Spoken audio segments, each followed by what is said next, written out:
What if I told you there's a company sitting on nearly $15 billion in crypto, holding almost 5% of all the Ethereum on planet Earth, and yet is bleeding cash, posting billion-dollar losses, and trading at a jaw-dropping 1,000% premium to what analysts say it's actually worth? Sounds impossible, right? Well, that's exactly the paradox behind BitMine Immersion Technologies, and right now, this stock looks like it's about to explode while the short sellers are getting trapped in a corner they can't escape. I'm Calvin Matteo, and today on the channel we're cracking open the full tactical dossier, a high-stakes vote brewing in Washington, aggressive options activity, a bizarre corporate money loop, and a short squeeze setup that could send this thing into orbit. To understand why institutions are quietly piling billions into this name, we have to start with the massive price reversal happening right now. Real quick, if you love breaking down high conviction, high volatility plays like this one, do me a favor and smash that like button and hit subscribe. It genuinely helps the channel grow. Now, let's get into it. Here's the reality of BMNR. The stock is currently sitting around $26.02, having ripped higher from its summer low of $12.80. And yet, get this, it's still down over 54% year over year. But here's where the math starts to break your brain. The company carries a market cap of $14.65 billion, but they're holding a treasury of $14.9 billion, almost entirely in Ethereum. So on paper, you're buying $1 worth of crypto for less than $1 and getting an entire operating business thrown in for free. Sounds like a no-brainer, doesn't it? But traditional value platforms like Guru Focus are screaming a warning, claiming the stock is 1,000% overvalued with an intrinsic value of just $2.02. Why the disconnect? Because their actual quarterly revenues are tiny, somewhere between $6 and $46 million.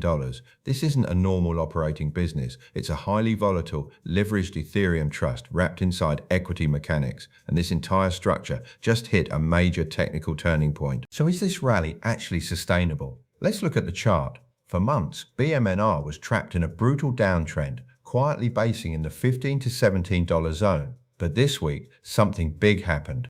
BMNR aggressively reclaimed its 200-day exponential moving average, punching through the zone between $22.04 and $22.70. In technical analysis, reclaiming the 200-day EMA after a long downtrend is the ultimate signal of a regime change. It means the intermediate trend has officially flipped from bearish to aggressively bullish. Now there's a catch. The Relative Strength Index, or RSI, is screaming overbought, sitting between 73.7 and 77.7. That means a short-term pullback is highly likely as hot money takes profit. But if the stock can dip and hold that 200-day EMA as support, it builds a rock-solid launchpad for its next leg higher. So why is it rallying right now? It all comes down to a strange corporate mission known as the alchemy of 5%. And trust me, that target is a lot more complicated than it looks. BitMine has been running a relentless weekly corporate dollar cost averaging playbook, trying to capture 5% of the entire global circulating supply of Ethereum. Right now, they hold 5.85 million ATH each, roughly 4.8% of the supply. But here's where we need a little healthy skepticism. Is this goal even achievable, or are they chasing a ghost? Because Ethereum's supply keeps expanding. It grew by over 85,000 ATH each in just the last 30 days, so the target keeps moving. To actually hit 5%, they don't need 5.85 million. They need closer to 6.1 million ATH each. That leaves a gap of up to 251,000 ETH. At today's prices, that requires $620 million in cold hard cash, up from $350 million just weeks ago, thanks to Ethereum's 30% rally. So how do they raise $620 million without absolutely crushing common shareholders through dilution? We honestly don't know, and that's a giant looming question mark. To make it juicier, on-chain data just flagged an unverified 20,000 ETH transfer on Kraken worth $48 million that might belong to BitMine. If that's confirmed in their next filing, retail euphoria could ignite. But if it's just a routine wallet migration, expect a swift correction. But this massive Ethereum treasury isn't just sitting there looking pretty, it has to feed a very, very hungry cash machine. This is where the structure gets genuinely dangerous. BitMine has 3.5 million shares of BMNP Series A preferred stock listed on the NYS. This preferred stock pays a massive 9.50% annual dividend, and get this, it's distributed in cold hard cash every single Friday. If they miss a payment, a punitive compounding penalty kicks in, scaling all the way up to 15% per year. To feed this dividend monster, BitMine leans entirely on its Maven validator platform, projecting $330 to $381 million in annualized staking revenue. But let's ask the hard question, are those staking yields actually guaranteed? Absolutely not. Staking is voluntary and highly sensitive to network changes, slashing risks, and system outages. If the Maven network hits a major glitch, or if Ethereum staking yields contract, BitMine faces a sudden liquidity crisis, trapped on a weekly dividend hamster wheel that could drain their cash fast. It's a high-wire act with zero room for error. But while the company's own risks are stacking up, the entire thesis is about to be shaped by two enormous macro events. In mid to late September, the crypto equity landscape could be completely rewritten. First, we have the Clarity Act coming up for a vote in the Senate. This bill is designed to establish a unified federal framework for digital assets and staking. If it passes, it removes the regulatory chokehold on institutional stakers, allowing BitMine to commercialize its Maven validator platform to deep-pocketed institutional clients and custodians. And right now, the wind is blowing in their favor. President Trump recently hosted a crypto summit at the White House to push for passage, and Senate Banking Chair Tim Scott says the bill has a really good shot of advancing.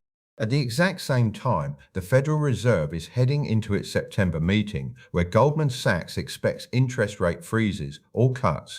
Easing policy is the ultimate Goldilocks tailwind for risk assets, directly lifting Ethereum's spot price, which matters enormously because BMNR's enterprise value is 80% correlated to ETH. So how do all these catalysts actually stack up against each other? If you're trading this stock, you can't treat every headline equally. You need a hierarchy. First, the undisputed king of catalysts is spot Ethereum price action. Because traditional valuations don't apply here, BMNR is basically a direct proxy for ETH. If Ethereum moves, the notional value of BitMine's balance sheet expands instantly. That's an 80% correlation with a 100% daily probability of impact. Second is the Clarity Act Senate vote. Leadership is confident, but there's realistically a 60% probability of passage because state prosecutors like New York Attorney General Letitia James are actively lobbying against it, arguing it weakens state-level enforcement. If it fails, the institutional pivot for Maven is dead in the water. And third is hitting that alchemy of 5% goal, a sentiment and narrative catalyst with a 90% probability of landing by the fourth quarter. It would validate the corporate dollar cost averaging model pioneered by MicroStrategy, but as we saw, the capital requirements are a serious hurdle. So who on earth is actually buying this stock ahead of these massive events? You might assume BMNR is just a retail meme play, but the institutional data tells a completely different story. Over the last 12 months, 13 F filings reveal a staggering imbalance, 342 institutional buyers versus only 54 sellers. That translates to $2.81 billion in inflows against a measly $121 million in outflows. We're talking heavyweight players building enormous positions, Morgan Stanley with $331 million, Merex Group with $272 million, and Cathie Wood's ARK Invest holding $256 million.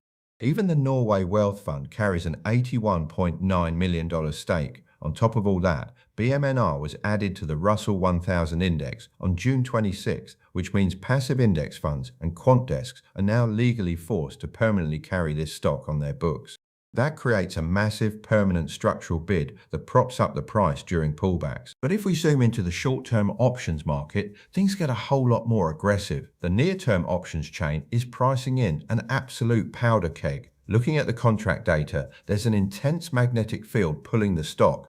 We see a huge concentration of call open interest at the $20 strike with over 7,000 contracts and an even bigger wall of over 10,000 contracts at the $25 strike.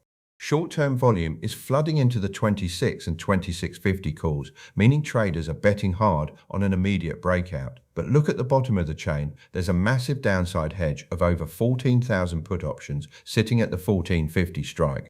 That's either a giant institutional safety net or a huge bearish bet that this entire recovery is a speculative bubble. with implied volatility on near-the-money options running between 65 and 77% and spiking to 1,000% on deep out-of-the-money contracts. The market is bracing for a massive high-regime volatility event. And that brings us to the short sellers, who are currently trapped in a very, very tight corner. While the options market is heated, the short interest is where the real drama lives. As of mid-August, short interest in BMNR has surged to 48.2 million shares, over 8% of the public float. That's a 12.7% jump in short positions from the previous period. These shorts have been aggressively averaging down as the stock doubled, but now that the price has broken above the key resistance at the 200-day EMA near $22, they are in deep distress. The days to cover sits at a razor-thin 1.9 days. So here's the burning question. Could a single piece of good news, whether it's Clarity Act progress or Ethereum blasting past $2,600, spark a violent, explosive short squeeze? Because if it does, the forced buying could send this stock straight into orbit. Now, none of this matters if we ignore the risks, and that leads us straight to my personal analyst notes on a glaring corporate paradox. Let's pause the formal breakdown, because there's something almost hypocritical happening here. Management constantly boasts about their $4 billion stock buyback program, which has retired 20.8 million shares. Sounds great, right? But dig into the actual SEC filings and you'll find the outstanding share count exploded by 2.3 times in just 8 months, jumping from 234 million shares to 537 million shares. How? Because they're aggressively diluting shareholders through a $24.5 billion ATM offering to raise cash for Ethereum and then turning around to buy back their own stock. It feels like an incredibly expensive fee-generating financial hamster wheel that enriches underwriters while quietly diluting you. Add in a horrifying GAAP net loss projection of $3.8 to $9 billion from digital asset markdowns, plus $298 million in G&A expenses, and you start to see the danger. Their on-chain staking cash flow is genuinely strong, but this whole model depends on crypto prices rising forever. So what is all this actually worth if the cards fall in their favor? Let's map out the best-case scenario, the triumphant flywheel. Picture this. The Senate passes the Clarity Act. The Fed cuts rates and institutional money floods into Ethereum, pushing spot price past $3,000 toward Tom Lee's targets of $5,000 to $10,000. With asset values rising, BitMine easily raises the $620 million needed to hit their 5% goal. At the same time, their Maven validator network expands to serve external corporate clients, driving annualized staking revenue past $381 million. Flush with cash, the company finally executes real aggressive buybacks, shrinking the float and multiplying the Ethereum backing per share. In this scenario, BMNR smashes past its $30 resistance and targets a run toward $35 to $50 per share. But what happens if the legislative and crypto tailwinds completely fail? Then the treasury cracks and we fall into the worst-case scenario. Picture the Clarity Act delayed indefinitely, the SEC intensifying its crackdown on staking, and Ethereum collapsing back toward $1,500. Suddenly, BitMine's $14.9 billion portfolio shrinks dramatically, and on-chain yields contract. That directly threatens their mandatory weekly cash dividend on the Series A preferred. To survive and cover their enormous overhead, the company halts buybacks and floods the market with cheap common shares through that $24.5 billion ATM offering, and that triggers the dilution trap. The stock loses its 200-day EMA support and crashes back to $16.27, with a very real capitulation risk all the way down to book value, or that $2 guru focus valuation. It's an absolute cliff edge risk. So how might this actually play out over the next few weeks? Let's lay out the timeline. For the August 28th options expiration tomorrow, we expect the stock to cluster around the $25 to $26 range as market makers try to pin the price and minimize their payouts. Next week, between August 31st and September 4th, we get the weekly disclosures. If the company confirms that Kraken transfer of 20,000 EH in their weekly 8K, we could see a quick pop. But with the RSI so overextended, a healthy consolidation that pulls the stock back to retest the 200-day EMA between $22 and $22.70 is highly likely, and honestly, that would be a good thing. Then, in the second week of September, as leaks about the Clarity Act start trickling out of Washington, expect high beta volatility to erupt, either driving a breakout toward 30.50 or a sharp breakdown. And that brings us to the final verdict on BMNR. At the end of the day, this is not a traditional stock. It's a leveraged, high-octane bet on Ethereum wrapped in equity mechanics. On the bullish side, you've got a massive $14.9 billion asset backing, powerful institutional inflows, and an explosive short squeeze setup. On the bearish side, you've got a horrifying GAAP deficit, that weekly preferred dividend hamster wheel, and a brutal dilution trap. My take: do not value BMNR as an operating business. Treat it strictly as an asymmetric derivative play. Trade it against catalyst timing. Keep a laser focus on that 200-day EMA support and only lean bullish if you genuinely believe in Ethereum's spot momentum. Now, before we wrap up, a quick and important note. I am not a financial advisor, and nothing in this video is financial advice. Everything you've heard is for educational and informational purposes only. BMNR is an extremely volatile, high-risk security, and you could lose your entire investment. Always do your own research and consult a licensed professional before putting a single dollar into any position. So here's my question for you. If you had to bet, do you think BitMine actually pulls off the triumphant flywheel and rockets toward $50, or does the dilution trap drag it back to the single digits? Drop your prediction in the comments below. I read every single one, and I genuinely want to hear where you stand. And if this deep dive brought you value, do me a huge favor, hit that like button, subscribe to the channel, and turn on notifications so you never miss the next breakdown. I'm Calvin Mateo, and I'll see you in the next one.